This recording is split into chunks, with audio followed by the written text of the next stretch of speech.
How's it going, people? Welcome back to the channel and welcome to what is probably my most ridiculous list video ever. About 4 months ago I made a video on cheap luxury cars you could buy for under £2,000 and I promised that was about as low as I could go. But in the comments you guys harassed me and said I could definitely go under £1,000 instead. And so here I am 4 months later doing that video. Now, as I said before, is it a good idea to buy a cheap luxury car at under £1,000?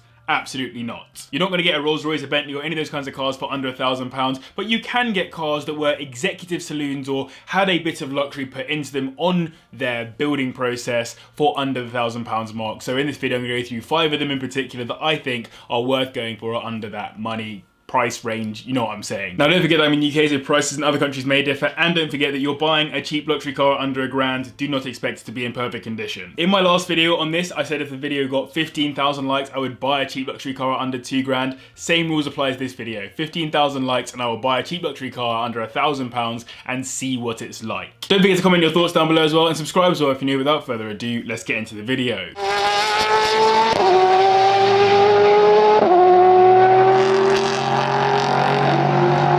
Let's kick this ridiculous list off with the Audi A6, specifically the 3rd generation, which you can get with a few engines at under £1,000, but most commonly with the 2-litre turbo diesel inline 4-block, which makes 138 brake horsepower and has a relatively sedate 0 to 60 time of 10 seconds. It sits on the VW Group C6 platform and came with a whole bunch of new technology when compared with previous generations, like the new multimedia interface, which was pretty sick for 2004 and managed all the key settings within the car, from entertainment to comfort, to safety, to directions. The key purpose of this system though was to create a cleaner interior and reduce the number of controls on the dashboard. It was also the A6 that got the brand new FSI direct injection technology, and FSI actually stands for fuel stratified injection, which is effectively a way that petrol VW Group cars are able to get more power out of a more efficient engine. The A6 also came as a long wheelbase example, but sadly only for the Chinese market, to really up the luxury and turn it into a limousine. It's definitely got a greater focus on being executive rather than luxurious, with an interior that's pretty clean and comes in some nice specs, but is ultimately very much a premium VW rather than an old and dated Bentley, for example, if that makes any sense. Leather seats, wood trim, a massive center console and the infotainment screen all make it a pretty cool place to be for such a small amount of money though. Of course, it's no S6 or RS6, but at this end of the market, I'd actually say it's one of the more premium offerings on this list. For under £1,000, you'll find a few of these,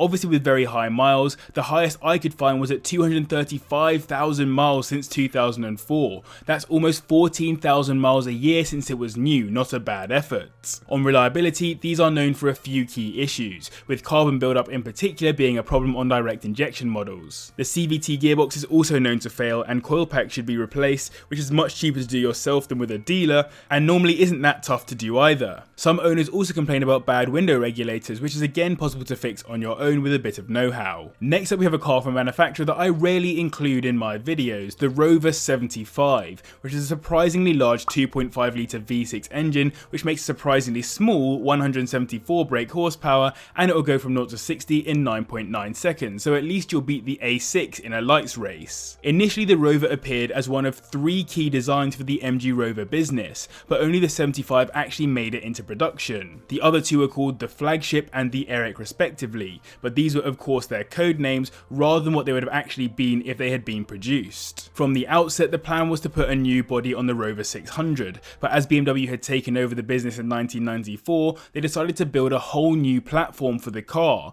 an investment which sadly didn't do much for the brand long term, unfortunately. That said though, on release it did win a bunch of awards, particularly because a lot of the equipment was pretty high tier, like the Bosch disc brakes, McPherson struts, and Getrag manual gearbox. Not bad for a car mass produced here in the UK and for a slowly dying brand at the time. The car also came as an estate, named the 75 Tourer, and that also came with some cool additional features like the self-leveling rear suspension and an integral load restraint system, which were both optional extras. And it wasn't just the Tourer, it also came as a long wheelbase model which was 20 centimeters longer and was used as the car for the Prime Minister of England's Tony Blair, as well as some other politicians here in the UK at the time. The interior looks pretty dated at this point, but you can see how they tried to make a luxury executive car with it, and it comes with some pretty cool specs too. I particularly like the blue and cream mixed with wood. At the 1k mark you'll be looking at high miles of course, but I even managed to find one with 65,000 miles on the clock, which, other than some corrosion on brake pipes that had to be repaired and lights not working, has a full MOT at just £750, which is pretty nuts. One pretty cool thing is that the Rover 75 is considered one of the best built Rovers ever, and generally owners of newer examples are very positive. Coil springs are known to go after extensive wear, and the 1.8 is known for head gasket failure, so do be aware of that if you go for that engine. It wouldn't be a Cars with JB video without a Jag. And in third we have the X-Type, which is a 2.1 litre V6 engine that makes 157 brake horsepower and will get to 60 in 8.9 seconds, and comes as either an executive saloon or an estate, depending on how much posterior you fancy. I've actually mentioned this in a video a little while back and noted that it's pretty mad that you can actually get into an old luxury Jag for under £1,000. It was built to compete with cars like the BMW 3 Series and Mercedes C-Class, and I'm not saying it will beat those cars in terms of quality or anything really, but it's still in the same ballpark. I think the interiors are pretty similar to the Rover 75, with the curvy lines around the centre console, the genuine wood panelling, and the somewhat more regal overall look. It's kind of like being in an old hotel room that hasn't been updated since like the 1970s. Leather upholstery, an 8-way electric driver's seat, a sunroof, and some other smaller features help the luxury feel, but also if you get the estate you can get the Alpine speaker system and rain sensing windshield wipers. It's not the most luxurious car you can get your hands on, but for under £1,000 it's probably among the most. It shares its platform with the Ford Mondeo, and initial critics named it a rebadged Mondeo to slander it, but the two cars are pretty different outside of that basic platform, at least in terms of the stuff you as a driver or passenger would experience. You'll get a 2002 model with around 100,000 miles on the clock for £1,000, which is pretty nutty, and there are a few other engines available at the 1k mark too, so look out for the 2-litre diesel if you prefer a bit more fuel economy. Owners suggest going for as new a model as you can because early ones had horrendous build quality issues, which latter ones generally didn't. The key problem I could find with these was the automatic gearbox, and owners also have general build quality complaints, particularly around the interior. So I hope you're enjoying this video. If you are, remember 15,000 likes and I will personally buy, I promise to buy a cheap luxury car under £1,000 and let you guys know just how good or bad it is. Although I'm pretty sure I'm going to be buying a £2,000 one in the not too distant future. And if you're new here, make sure you subscribe as well because we're trying to hit 100k and we're trying to get there as soon as possible. Taking second on this list we have the E90 series BMW 320d Saloon and Estate, which is a 2-litre inline-4 TDI engine which makes 160 brake horsepower and will go from 0 to 60 in 8 seconds. This is the 5th generation 3 Series and it's classed in the compact executive car category, so calling it a luxury car is a bit of a stretch, but again, buying a luxury car at under £1,000 is a stretch in and of itself, so we'll have to make do. On release the interior was actually subject to a bit of criticism for not being on par with competing offerings from Mercedes and Audi,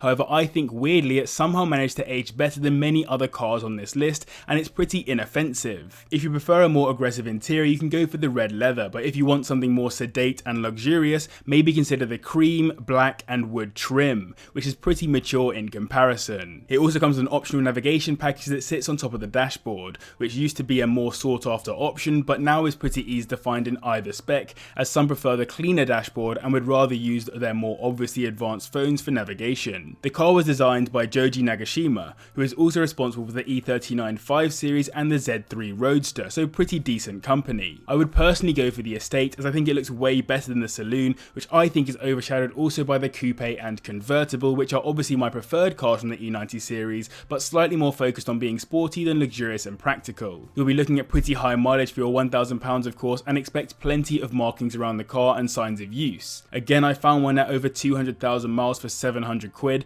so fair play to all those owners for keeping it running for so long. Vanos is a key problem on these of course, but the most common problem is the leaking oil filter housing gasket. Valvetronic has also been known to go wrong, and the suspension and brakes are both riddled with their own potential issues. Owners on forums seem pretty okay with the build quality on the interiors though, other than a few annoying electrical issues. Taking the top spot in this video is another executive saloon and estate, the Mercedes E-Class, which in E320 spec has a 3.2 litre inline-6 petrol engine which makes 217 brake horsepower and will do a 0 to 60 sprint in 7.8 seconds. The E-Class has a long and rich history despite this being the 2nd generation that's specifically called an E-Class. The mid-size Mercedes category was first entered by the W120, which shared many parts with the well-loved 190 SL all the way back in 1953. Ever since, this class of Mercedes cars has been a staple for the brand, and the E-Class name first appeared in 1995 alongside Mercedes' decision to better codify their cars. That first generation has a pretty massive cult following now, which the second gen lacks, at least for now. This second gen was the first Mercedes car to come with xenon headlights all the way back in 1995, the same year I was born. Like the Audi A6, there was a focus on simplifying the dashboard, and many features were rolled onto one switch to make it a cleaner place to be. This also included moving some of the buttons to the front of the steering wheel in some examples. The interior is far less dated in my opinion than the two British cars on this list, however it is obviously pretty spec dependent. If I was going to get one, I'd look for the cream and wood interior with the car phone option, because I think they're so cool to see today. The car was ultimately built for a richer clientele, but there were some particularly rich,